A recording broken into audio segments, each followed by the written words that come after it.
భూమి మీద ఉన్న జీవకోటికి భూమ పెడుతున్న రైతాంగానికి నమస్కారం. మీరు చూస్తున్నారు యవుసం టీవీ యూట్యూబ్ ఛానల్. ప్రస్తుతం మనం రైతులతోటి ఏదో ఒక రకమైనటువంటి సలహాలు సూచనలు వారికి అందరికీ కూడా శాస్త్రవేత్తల తరపున అదేవిధంగా ఇతర అభ్యుదయ రైతుల నుంచి అయితే వారికి సమాచారం అయితే అందించడం జరుగుతుంది. ఇవాళ కూడా మనము ప్రాంతీయ వ్యవసాయ పరిశోధన స్థానం వరంగల్ కు రావడం జరిగింది. అక్కడ ఉన్నటువంటి వ్యవసాయ కళాశాలకు సంబంధించి బిఎస్సి అగ్రికల్చర్ ఫైనల్ ఇయర్ విద్యార్థులతోటి మనం ఉండడం జరిగింది. మనతో వెనుక ఉన్నటువంటి విద్యార్థులు బిఎస్సి ఫైనల్ ఇయర్ కి సంబంధించినటువంటి విద్యార్థులు వారంతా కూడా వర్మీ కంపోస్ట్ అదేవిధంగా వర్మీ వాష్ కు సంబంధించి మెలకులను నేర్చుకున్నారు. అదేవిధంగా ఈ పద్ధతుల గురించి కూడా మనకు ఒక్కొక్కరుగా అంటే ఈ పద్ధతుల గురించి చెప్పే ప్రయత్నం చేస్తారు. ముందుగా వాళ్ళని ఒకసారి పరిచయం చేసుకునే ప్రయత్నం చేద్దాం. అందరికీ గుడ్ మార్నింగ్. ఒక్కొక్కసారి మీ వివరాలు మా రైతులతో చర్చించుకోండి. నా పేరు హఫ్సా, నేను బిఎస్సి ఫైనల్ ఇయర్ చదువుతున్నాను. నా పేరు నందిని గంగోత్రి, నేను బిఎస్సి ఫైనల్ ఇయర్ చదువుతున్నాను. నా పేరు అంజలి, నేను బిఎస్సి ఫైనల్ ఇయర్ చదువుతున్నాను.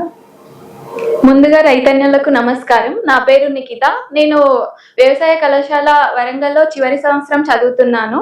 రైతులందరికీ నమస్కారం. నా పేరు పవన్ కుమార్, నేను బిఎస్సి ఫైనల్ ఇయర్ చదువుతున్నాను. మాకు ఫైనల్ ఇయర్ లో భాగంగా వర్మి కంపోస్ట్ గురించి అనేది ఒక అగ్రికల్చర్ ఎక్స్పీరియన్స్ లెర్నింగ్ ప్రోగ్రామ్ అనేది పెట్టారు.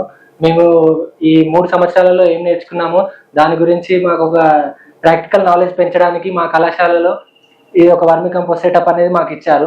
ఇదంతా సెటప్ మా కాలేజ్ వాళ్ళు నిర్మించారు, యూనివర్సిటీ నుంచి వచ్చింది. ఈ షెడ్లో మేము పిట్స్ తయారు చేసుకున్నాం. ఇట్లా 9 పిట్లు అనేవి ఉన్నాయి మా షెడ్లో. దీని లెంత్ వచ్చేసి 9 మీటర్లు ఉంటుంది. దీని వెడల్పు వచ్చేసి 1 మీటర్ ఉంటుంది.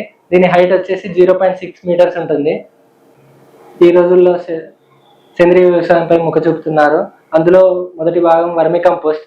ఇందులో రసాయన కెమికల్స్ వాడడం ఆపేసి వర్మి కంపోస్ట్ అనేది యూజ్ చేస్తున్నారు. దీనివల్ల భూసారాన్ని పెంచుతుంది. వర్మి కంపోస్ట్ వల్ల మొక్క ఎదుగుదలకు బాగా ఉపయోగం వస్తుంది. మా వర్మి కంపోస్ట్ యూనిట్ కి స్వాగతం. నేను మీకు వర్మి కంపోస్ట్ తయారీ విధానాన్ని చెప్పబోతున్నాను. వర్మి కంపోస్ట్ తయారీ కోసం మనకు కావాల్సిన వస్తువులు పాక్షికంగా కుళ్ళిపోయిన పెండ, ఎండిపోయిన గడ్డి, ఎండిపోయిన ఆకులు, పచ్చి పెండ, ఇటువంటి పిట్ సెటప్, ఇంకా వానపాములు. మనం వర్మి కంపోస్టింగ్ విధానం కోసం రకరకాలైన వానపాములు వాడతారు. కానీ మన ఏరియా ప్రకారం ఎక్కువగా ఉపయోగించే వానపాములు ఎసినా ఫాయిటిడాను, యూడ్రిల్లస్ యూజినా అనే వానపాములను యూజ్ చేస్తాము. ఇక్కడ మన వర్మి కంపోస్ట్ యూనిట్ లో యూడ్రిల్లస్ యూజినా అనే వానపాములను ఎక్కువగా ఉపయోగిస్తున్నాము. ఇప్పుడు తయారీ విధానం. తయారీ కోసం పచ్చి పెండను తీసుకొని వచ్చి ఒక 20 రోజుల వరకు ఎండలో ఎండబెడతాము. పాక్షికంగా కుళ్ళిపోయిన తర్వాత పిట్లలో ఫిల్ చేసుకోవడం జరుగుతుంది. ఇట్లా 20 రోజుల పాటు ఎండలో ఎండబెట్టిన పచ్చి పెండ ఎండడానికి ప్రతి 5 రోజులకు ఒకసారి దాన్ని తిప్పుతూ ఉండడం జరుగుతుంది. ఇట్లా తిప్పడం వల్ల ఆ పెండ మొత్తం సమానంగా ఎండుతుంది. ఇట్లా సమానంగా ఎండిపోయిన పెండను 20 రోజుల తర్వాత పాక్షికంగా కుళ్ళిపోయిన పెండ అంటాము. దాన్నే ప్రీ డికంపోజ్డ్ FIM అని కూడా అంటాము. అది తయారైపోయిన తర్వాత పిట్లల్లో ఒక 3 నుంచి 5 సెంటీమీటర్ల వరకు ఎండిపోయిన ఆకులను సమానంగా వేసుకుంటాము. ఇట్లా వేసుకున్న తర్వాత అక్కడ పాక్షికంగా కుళ్ళిపోయిన పెండను ఒక 15 సెంటీమీటర్ల వరకు సమానంగా నింపుకోవడం జరుగుతుంది. ఇట్లా నింపుకున్న తర్వాత పచ్చి పెండను నీళ్ళల్లో కలిపి సమానంగా చల్లుతాము. చల్లిన తర్వాత మళ్ళీ ఒక పొరలాగా ఎండిపోయిన ఆకులను వేస్తాము. వేసిన తర్వాత ఒక 15 నుండి 20 సెంటీమీటర్ల వరకు మళ్ళీ పాక్షికంగా కుళ్ళిపోయిన పెండను సమానంగా నింపుతాము.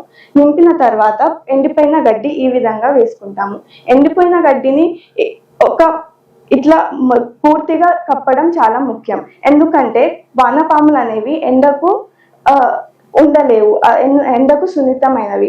ఎండ ఎక్కువ తగలడం వల్ల అవి చచ్చిపోవడం జరుగుతుంది. అందుకే ఎండిపోయిన గడ్డిని పూర్తిగా కప్పాలి. ఇట్లా కప్పిన తర్వాత ఎండలో ఎండబెట్టిన పాక్షికంగా కుళ్ళిపోయిన పెండ కాబట్టి దాని వేడి పోవడం కోసం దాన్ని సమానంగా నీళ్లు ఇవ్వడం జరుగుతుంది. నీళ్లు రోజ్ క్యాన్తోనైనా పైప్తోనైనా చల్లడం జరుగుతుంది. ఇట్లా చల్లిన కొన్ని రోజులకి దాంట్లో ఉన్న వేడి పోయినాక మనం దీంట్లో వానపాములను వదులుతాము. వానపాములను ఏ కొలతతో వదులుతామంటే 1 స్క్వేర్ మీటర్ ఏరియాలో 1 kg వానపాముల వరకు వదులుతాము. ఆ లెక్క ప్రకారం చూస్తే ఒక పిట్లో 8 నుండి 9 kgల వరకు వానపాములను వేయడం జరుగుతుంది. ఇట్లా వేసినాక దీనికి రోజు ఈ పిట్లకు రోజు నీళ్ళను ఇవ్వడం చాలా ముఖ్యం. ఎందుకంటే నీళ్లు తక్కువ అవ్వడం వల్ల దీంట్లో రకరకాలైన పురుగులు, చీమలు రావడం జరుగుతుంది. పురుగులు, చీమలు రావడంతో వానపాములకు చాలా నష్టం అవుతుంది. మన వర్మీ కంపోస్ట్ తయారీ మీద ప్రభావం కనిపిస్తుంది. అందుకని మనం దీంట్లో సమానమైన తేమను నిర్వహించడం చాలా ముఖ్యం. ఇట్లా తేమను నిర్వహిస్తూ ఉంటున్నప్పుడు మొత్తం తయారీ అవ్వడానికి 30 నుంచి 40 రోజుల సమయం పడుతుంది. వర్మీ కంపోస్ట్ తయారీ అయిపోయిన తర్వాత ఈ ఎండుగడ్డి తీసేసి తయారైన వర్మీ కంపోస్ట్ మొత్తం ఒకటేసారి తయారవ్వడం అనేది జరగదు. ముందు పైన ఒక లేయర్ వరకు తయారీ అవుతుంది. ఆ తయారైన వర్మీ కంపోస్ట్ ని కుప్పలుగా చేసుకొని పెట్టుకుంటాం. ఇట్లా కుప్పలుగా ఎందుకు చేసుకుంటామంటే ఆ ఉన్న లేయర్ లో వానపాములు ఉండుంటాయి. మనం కుప్పలు చేసుకోవడం వల్ల ఆ వానపాములు కింద భాగాలకు వెళ్ళిపోయి ఆ కుప్పలు మనం తీసి హార్వెస్ట్ చేసుకోవడానికి మనకు సులభం అవుతుంది. దానికోసం మనం కుప్పలు చేసుకొని పెట్టుకోవాలి. ఆ కుప్పలను 24 గంటల వరకు మనం అట్లనే ఉంచేయాలి. నెక్స్ట్ రోజు ఆ కుప్పలను తీసి 2 mm సీవ్తో సీవ్ చేసుకోవచ్చు. సీవ్ చేయడం అనేది ఇట్లా సెమీ హ్యాండ్లింగ్ తో ఇట్లాంటి సీవర్ కూడా యూజ్ చేయొచ్చు. లేదు అంటే అట్లా డైరెక్ట్ హ్యాండ్ సీవర్ అని కూడా యూజ్ చేయొచ్చు.